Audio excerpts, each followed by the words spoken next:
नमस्कार प्यारे विद्यार्थियों, DAV MOIL public school Hindi कक्षा में आपका स्वागत है। आइए आज मैं आपकी कक्षा 10वीं में पढ़ाने जा रहा हूँ हिंदी के संचयन पाठ्य पुस्तक से पाठ 3 टोपी शुक्ला के प्रश्नों के उत्तर।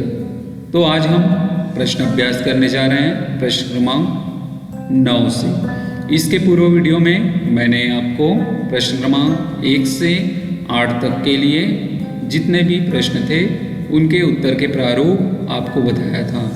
आप उनके उत्तर पाठ के आधार पर अपने शब्दों में भी लिख सकते हैं। आइए देखते हैं प्रश्न अभ्यास प्रश्न क्रमांक 9 से। प्रश्न क्रमांक 9, टोपी और इफ़न की दादी अलग अलग मजहब और जाति के थे पर एक अनजान अटूट रिश्ते से बंधे थे। इस कथन के आलोक में अपने विचार लिखें।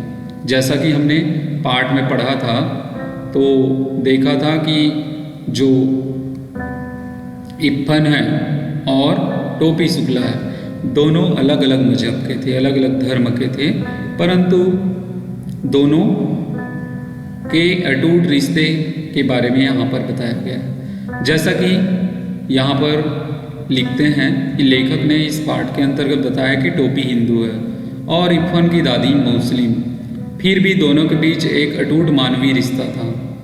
दोनों आपस में स्नेह के बंधन में बंधे थे। जब भी टोपी इफ़न के घर जाता दादी के पास ही बैठता। उनकी मीठी पूर्वी बोली जो है उनको बहुत अच्छी लगती थी। टोपी को इफ़न के घर में अपनापन मिलता था। इफ़न की दादी की भावनाओं को समझने वाला भी घर में कोई नहीं था, इसलिए दोनों का रिश्ता जाति और धर्म से परे प्यार के धागे से बंधा था। वो धर्म जात पात नहीं देखता था क्योंकि टोपी को अपने ही घर में प्रेम ठीक से नहीं मिलता था। यहाँ पर लेखक ने यह समझाने का प्रयास किया है कि जब रिश्ते प्रेम से बंधे होते हैं तब धर्म मजहब सभी बेमानी हो जाते हैं। अर्थात जब मानवीय संबंध स्थापित हो जाते हैं, चाहे वह कोई भी धर्म के व्यक्ति के साथ हो, तो वहाँ पर धर्म और मजहब काम नहीं आता, वहाँ पर मानवीयता ही काम आती है। तो इस प्रकार से इफ़न की टोपी और इफ़न की दादी अलग अलग मजहब और जाति के थे, मगर दोनों में एक अटूट रिश्ता था, मित्रता की भावना थी। अब आगे देखते हैं। टोपी 9वीं कक्षा में 2 बार फेल हो गया। बताइए जहीन होने के बावजूद भी कक्षा में 2 बार फेल होने के क्या कारण थे। तो टोपी जहीन होने के बावजूद भी 9वीं कक्षा में 2 बार फेल हो गया। इनके कारण पहला, जब भी वह पढ़ने बैठता मुन्नी बाबी कोई ना कोई उनको काम दे देते हैं। राम दुलारी ऐसी कोई चीज़ मंगवाती जो नौकर से नहीं मंगवाई जा सकती, जिससे उनके पढ़ने के लिए समय नहीं मिल पाता, इस कारण वह फेल हो गया। दूसरे साल उसे मियादी टाइफाइड बुखार हो गया था और पेपर नहीं दे पाया, इस कारण से फेल हो गया। तो ये 2 बार 9वीं कक्षा में फेल होने के महत्वपूर्ण कारण थे। टोपी 9वीं कक्षा में 2 बार फेल हो गया। दूसरा प्रश्न, कैसे फेल हो गया? अब हमने पहले आपको बताया। अब यहाँ पे एक प्रश्न और आता है, एक ही कक्षा में 2 बार बैठने से टोपी को किन भावनात्मक चुनौतियों का सामना करना पड़ा? यदि बच्चे फेल हो जाते हैं, अनुत्तीर्ण हो जाते हैं, तो कक्षा में जो प्रवेश करते हैं विद्यालय के, तो उनको किन किन भावनात्मक चुनौतियों का सामना करना पड़ता है, ये पूछा गया है। तो हम अपने आधार पे उत्तर दे सकते हैं, वो पाठ से संबंधित हो। तो एक ही कक्षा में 2 बार बैठने से टोपी को अनेक भावनात्मक चुनौतियों का सामना करना पड़ा। जैसे वह अध्यापकों की हंसी का पात्र होता गया। कमजोर लड़कों के रूप में अध्यापक उसका ही उदाहरण देते थे क्योंकि यह 2 बार फेल हो गया। फेल होने के कारण उसके कोई नए मित्र भी नहीं बने क्योंकि उनको सब मूर्ख समझने लगे, कम पढ़ने वाले समझने लगे। मास्टर उसकी किसी भी बात पर ध्यान नहीं देते थे, इसी कारण उनको शर्म आती थी और वह खुलकर बात नहीं कर पाते थे। तो टोपी 9वीं कक्षा में 2 बार फेल हो गया, तो उनको इन सारी भावनात्मक चुनौतियों का सामना करना पड़ा। अगला प्रश्न, उसी से संबंधित है।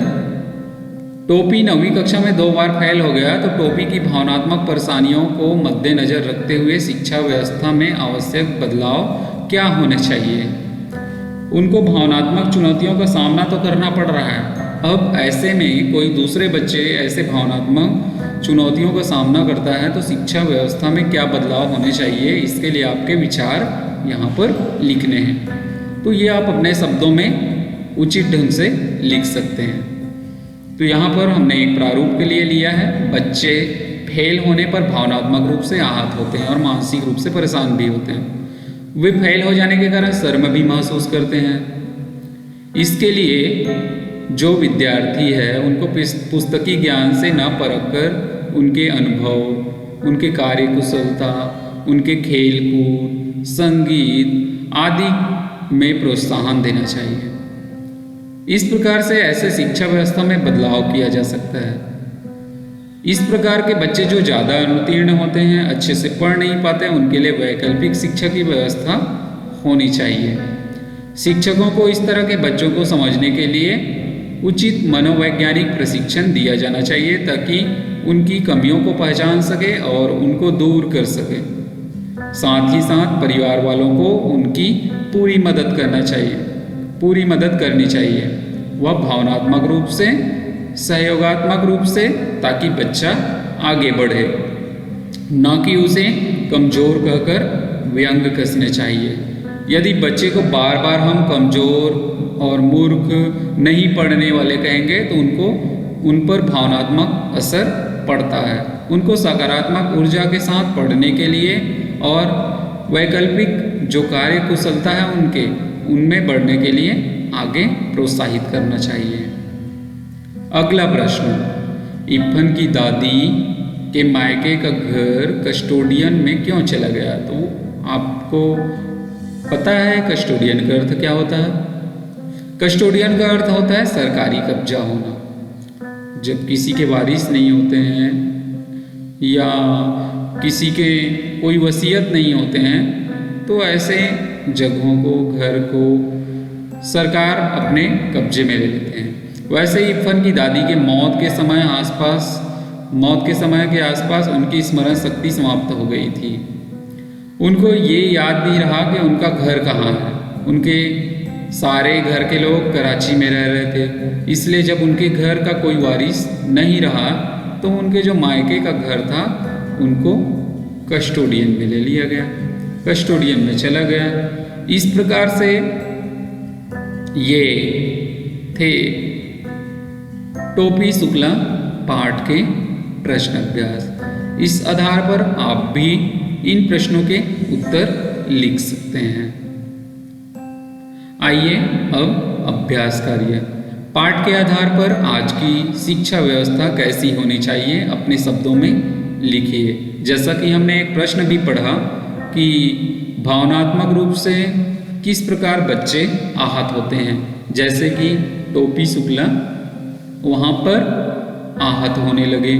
उनको अध्यापकों के माध्यम से, अन्य छात्रों के माध्यम से, परिवार वालों के माध्यम से अनेक चुनौतियों का सामना करना पड़ा और वह 9वीं कक्षा में फेल होते गए। भले ही वह अंतिम बार में, तीसरी बार में 9वीं कक्षा तीसरी श्रेणी से पास हो गए हैं। तो इस प्रकार प्यारे बच्चों, आप भी जो आपके पाठ संचयन के पाठ 3 टोपी शुक्ला उनके प्रश्नों के उत्तर आप अपने अभ्यास पुस्तिका में मुख्य बिंदुओं को लिखेंगे। आज के लिए बस इतना ही। बहुत बहुत धन्यवाद। अगले वीडियो में अगले विषय के साथ पुनः मिलते हैं।